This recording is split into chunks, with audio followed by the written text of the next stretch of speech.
many of the believers today follow the customs and traditions. అనేక మంది విశ్వాసులు ఈ దినాల్లో ఆచారాలు సాంప్రదాయాలు పాటిస్తారు.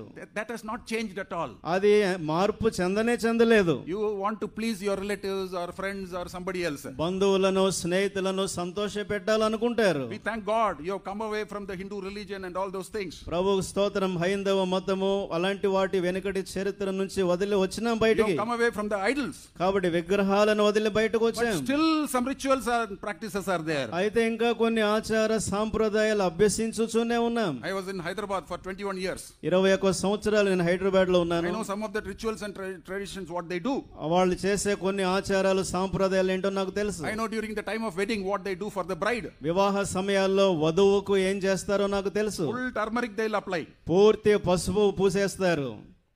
And one elder in the assembly said, సంఘములో ఒక సంఘ పెద్ద అన్నాడు, brother, సహోదరుడా, you know why we apply that? పసుపు ఎందుకు రాస్తున్నామో తెలుసా? It is for infection to go. కాబట్టి దేహంలో ఉండేటువంటి ఇన్ఫెక్షన్ అంతా బయటికి పోవాలని. Why don't you use Dettol for that? దానికోసం డెటాల్ ఎందుకు వాడకూడదు?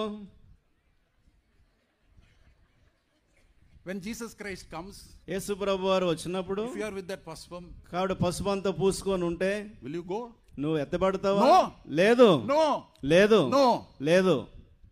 And I asked another person, ఇంకొక వ్యక్తిని అడిగాను, you are saying you are applying this because infection is there in the body. కాబట్టి దేహంలో ఉంటే చెడుగంతా పోవడానికి పసుపు పూస్తున్నానని నువ్వు చెప్తున్నావు.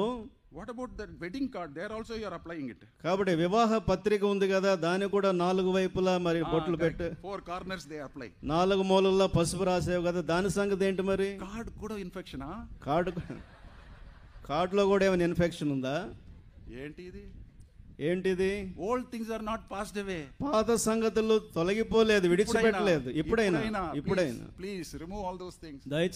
దయచేసి ఇలాంటి వాటన్నిటిని విడిచిపెట్టండి. I am thinking about this. When the Lord comes, what you will be doing? How you will be? నేను ఇలా ఆలోచిస్తున్నా, ప్రభు వచ్చినప్పుడు నువ్వు ఎలా ఉంటావు, ఏ పనులు చేస్తున్నవాని